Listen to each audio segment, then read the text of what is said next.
Sa number 4, tatlo nang napatay bangod sa balatian ng leptospirosis sa Bacolod City sining nga tuig, isa naman sa dengue. Nagdangat sa tatlo ang mga probable death cases ng leptospirosis sa Bacolod City sining nga tuig, inibase sa records ng Bacolod City Health Office, lunsay mga lalaki ang mga biktima. Unang nga kaso sa pagkapatayan, ang record sa Barangay Mandalagan sa Enero 5. Sunod naman, 34 anyos na lalaki sa Barangay Felisa sa Pebrero 17 matapos na expose man sa baha. Isa ka manug baligya sang isda nga taga Barangay Tangob ang pinakauli nga na-report nga napatay bangod sa leptospirosis.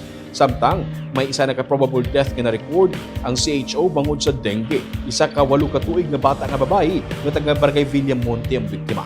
Nagapanugyan ng CHO sa publiko nga likawan ang pag-ubog sa baha ag ang pag-stock sang stagnant water bangod ini ang mga ginatunaan sa mga masakit.